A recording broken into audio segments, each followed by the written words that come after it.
In the heart of Alsace, strung like a precious necklace along the celebrated Route des Vins, lies the town of Ribeauvillé.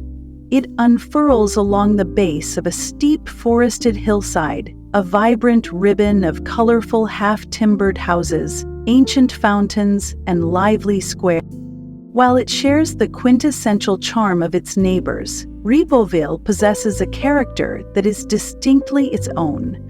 Grander, nobler, and touched by a spirit of romantic wildness.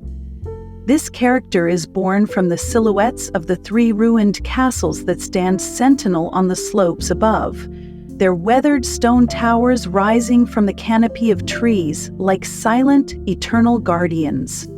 These are not mere decorations, they are the very source of the town's identity, the former strongholds of the powerful lords of Ribeauvillé, who ruled this valley for centuries. To arrive in Ribeauvillé is to enter a realm where the legacy of this noble dynasty is inescapable. It is etched into the town's architecture, celebrated in its most famous festival, and woven into the very fabric of its identity. Ribeauvillé is a town watched over by ghosts, a place where the tales of feudal lords, doomed lovers, and itinerant musicians still echo in the narrow streets. It is the city of the three castles and the capital of the Fiddlers' Guild, a unique heritage that sets it apart. This rich historical narrative is grounded in another, more tangible power, the exceptional quality of its wine. The town is home to three world-renowned Grand Cru vineyards, producing some of the most sought-after Rieslings on earth. To explore Ribeauvillé is to delve into a story where the power of the sword and the power of the vine are inextricably linked, creating a captivating and deeply authentic Alsatian experience. The story of Ribeauvillé stretches back over a millennium, its name believed to have derived from a Frankish lord named Ripault, who established a domain, or villa, here in the early Middle Ages. The town became known as Ripaultweiler in German, the hamlet of Ripault.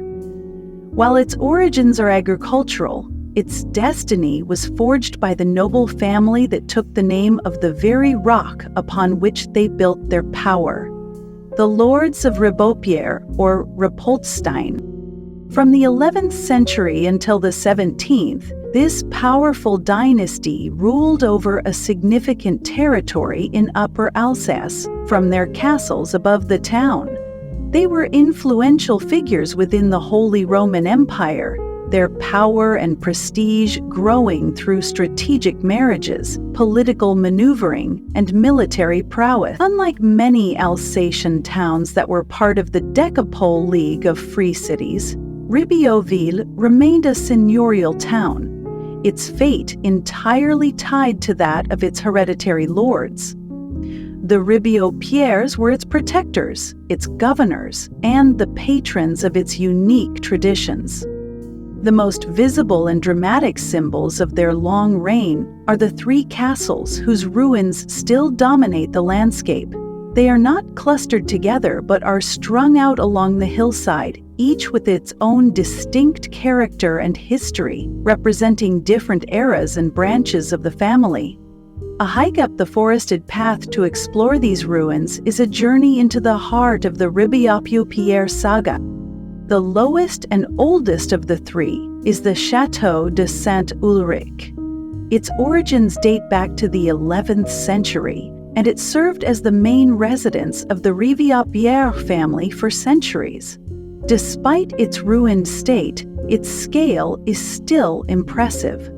One can still discern the layout of the grand residential palace, the formidable keep, and the beautiful Romanesque windows of the Knights' Hall, where the lords would have held court and entertained guests. The castle's chapel, with its elegant arched windows, still possesses a palpable sense of spiritual grace. St. Ulrich is also a place of legend. It is famously associated with the tale of the doomed love between Cunon de Ribeauvillé and the daughter of the Lord of Gersberg, a story of warring families and tragic romance that has become part of the local folklore.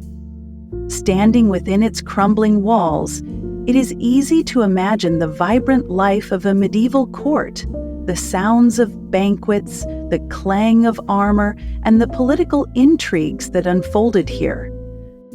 Higher up the slope, perched precariously on a narrow needle-like rock, is the Château du Gersberg.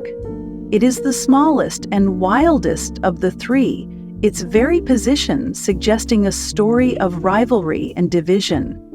It was likely built in the 13th century to house a vassal or a rival branch of the Ribeauvillé family, the Gersberg Knights. Its compact form and dramatic location make it a particularly romantic ruin. A true robber baron's lair clinging to the cliff face, it evokes a more turbulent and less civilized period of the family's history. The highest, most remote, and most formidable of the three is the Château du Haut à Ribeauvillé. This fortress, with its massive circular keep, was the ultimate expression of the family's power and their final defensive stronghold.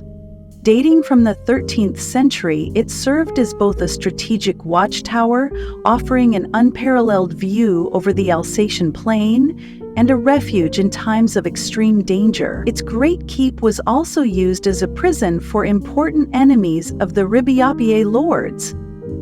The effort required to reach Haut Ribeauvillé is rewarded with a sense of awe at its sheer military strength and the vastness of the landscape it once controlled. The glorious reign of the Ribeauvillé dynasty came to a quiet end in 1673 with the death of the last male heir, Jean-Jacques de Ribeauvillé. The lordship passed to a related German family, the Counts Palatine of Birkenfeld, and the castles, already damaged by the 30 Years' War and superseded by more comfortable residences in the town below, were gradually abandoned to nature. Today, their silent romantic ruins serve as a constant, powerful reminder of the noble family that gave Ribeauvillé its name and its unique identity. Beyond their military and political power, the lords of Ribeauvillé held a unique and cherished title that shaped one of Europe's most fascinating cultural traditions. They were the hereditary kings of the fiddlers' Pfeifferkönig. This extraordinary legacy connects the noble dynasty to the world of the ménétriers, the itinerant musicians, minstrels, and jesters of the Middle Ages. In medieval society, these traveling entertainers often occupied a precarious social position. They were landless, not part of any established guild, and sometimes viewed with suspicion by the church and civic authorities. To protect themselves and regulate their profession, the musicians of Upper Alsace formed a powerful confraternity, the Brüderschaft der Pfeifer. This guild needed a powerful patron, a noble protector who could grant them legal status, settle their disputes, and offer them a safe haven. For reasons lost to the mists of time, this role fell to the lords of Ribeauvillé. They became the hereditary protectors of the guild, granting them charters and acting as the ultimate arbiters in their internal conflicts. In return for this protection, every fiddler in the land was required to pay a small annual tribute to their king. This relationship elevated the status of the musicians and gave the Ribeauvillé lords immense cultural prestige. The most important expression of this unique bond was the annual festival known as the Fairytale, or Fiddler's Day. Every year on September 8th, the feast day of the Nativity of the Virgin Mary, musicians from all over Alsace, and even from further afield in the Holy Roman Empire, were required to make a pilgrimage to Ribeauvillé. They came to pay their dues to the Lord of Ribeauvillé at his castle and to hold a great festival in the town. This was a day of immense celebration. The fiddlers would hold their own tribunal to settle disputes that had arisen over the past year. They would elect their own council and celebrate with music, dancing, and feasting. The town of Ribeauvillé would be filled with the sound of fiddles, pipes, and drums. It was the one day of the year when the musicians were the masters of the town, celebrated and honored under the protection of their noble king. This extraordinary tradition has survived for over 600 years and continues today in the form of the Fairytale, Ribeauville's most important and beloved festival.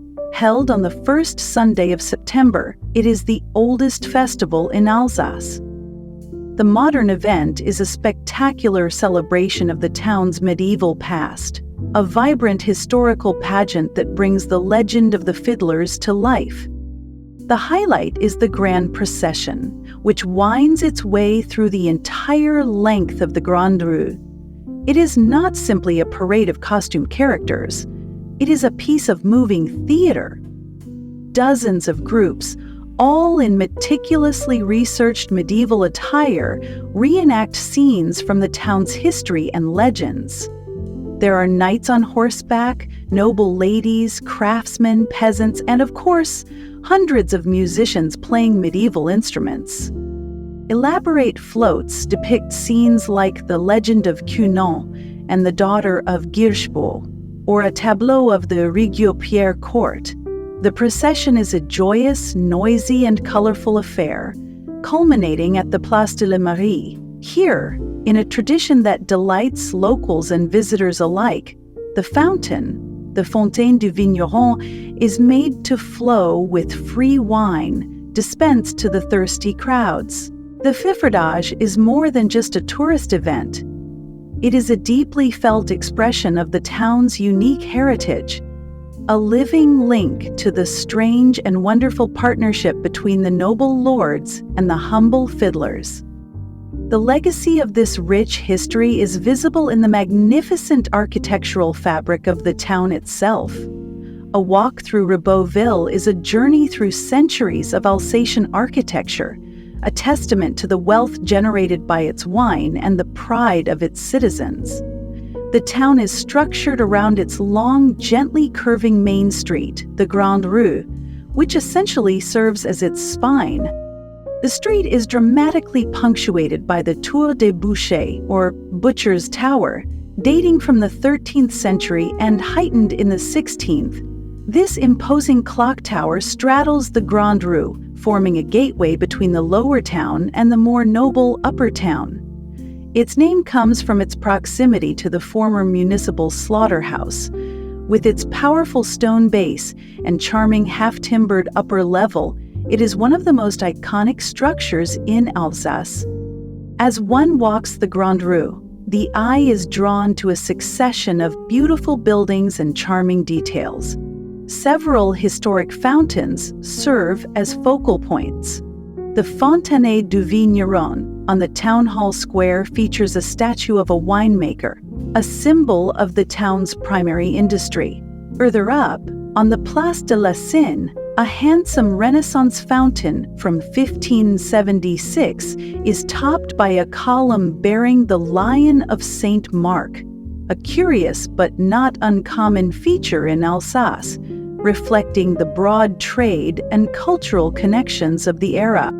The civic and domestic architecture tells a story of prosperity. The Hôtel de Ville, or Town Hall, built in 1773, is a model of elegant French classical architecture, a sign of the town's identity shifting after its incorporation into France. Its graceful facade stands in contrast to the older, more Germanic half-timbered buildings. Among the most famous of these is the Maison des Métreriers, or Fiddler's House, dating from 1683. Its magnificent and intricately carved oriel, or projecting bay window, is one of the most beautiful in the region. This house once served as the meeting place for the Fiddlers Guild, a tangible link to the town's unique musical heritage. Another notable building is the former Auberge aux Moutons, a historic inn where generations of travelers and merchants would have found lodging. The streets are lined with dozens of other winemakers' houses from the 16th and 17th centuries. These are often identifiable by their large arched doorways designed to accommodate carts and their expansive inner courtyards. The ground floors were often dedicated to the pressing of grapes and the tools of the trade, while the family lived in the more ornate upper stories. The entire townscape is a functional and beautiful expression of a community built around the rhythm of the grape harvest. This rhythm is dictated by the exceptional quality of the surrounding land. The terroir of Ribeauvillé is considered among the finest in Alsace, thanks in large part to a major geological fault that runs through the area. This fault line has created a complex mosaic of different soil types: limestone, marl, sandstone, clay, often within a very small area. This geological diversity allows for the production of a wide variety of wine styles and is the basis for the town's 3 celebrated Grand Cru vineyards. These vineyards, Geisberg, Kirchberg de Ribeauvillé, and Osterberg, are situated in a contiguous block on the steep hillside directly behind the town, benefiting from an ideal south to southeast exposure. The Geisberg is the smallest and arguably the most prestigious, a steep, sun-drenched slope known for producing intensely powerful, mineral-driven Rieslings that can age for many decades, developing incredible complexity over time. The Kirchberg de Ribeauvillé, just above it, is also a legendary site for Riesling, producing wines that are often described as more muscular and structured, with a profound sense of place. The Osterberg, facing more to the southeast, yields wines that are often more aromatic and delicate in their youth, with a refined elegance. These 3 Grand Crus are the noble heart of Ribeauville's viticultural heritage, a holy trinity of terroirs. It is impossible to speak of wine in Ribeauvillé without mentioning the name Trimbach. The Trimbach family has been making wine in the region since 1626 and established their cellars in Ribeauvillé in the 1840s. They have become one of the most respected names in all of Alsace, renowned for their commitment to a pure, dry, and age-worthy style of Riesling. Their reputation is intrinsically linked to one of the most famous and sought-after white wines in the world, the Clos Centime. This legendary wine is a source of slight geographical confusion, but immense local pride. The Clos Centime is a small, 1.67-hectare walled vineyard that is owned exclusively by the Trimbach family. While the winery is in Ribeauvillé, the vineyard itself is located just outside the town limits, within the Rosacer Grand Cru of the neighboring village of Vineyards. However, for the world of wine lovers, this wine is the ultimate expression of the Ribeauvillé style. Its unique limestone-rich soil produces a Riesling of unparalleled purity, intensity, and minerality. A wine that is incredibly tight and reserved in its youth, but blossoms with age into something truly profound. The global fame of the Clos Centime has brought immense prestige to Ribeauvillé and the Trimbach name. In conclusion, Ribeauvillé offers an experience that is both archetypally Alsatian and uniquely its own. It possesses the fairy-tale charm of colorful, half-timbered houses and flower-filled lanes, but its character is defined by something grander and more historic. It is a town that still lives under the watchful eyes of its ruined castles, a place where the spirit of the powerful Ribeauvillé lords endures. This noble legacy is not a static memory, but is celebrated with joyous, noisy life every year in the Fairytale, a festival that honors the strange and wonderful pact between the lords and their fiddlers. This rich tapestry of history and culture is grounded in the tangible reality of its exceptional vineyards. The town is not a museum. It is a living community whose fortunes are still tied to the soil and the seasons. The grand houses are still home to winemaking families, and the ancient cellars are still filled with barrels of aging Grand Cru wine. Ribeauville's unique magic lies in this perfect synthesis of a noble, romantic past and a vibrant, quality-driven present. It is a town that appeals to the historian, the musician, the wine lover, and the romantic dreamer in equal measure, a true and enduring lordship on the Alsatian wine route.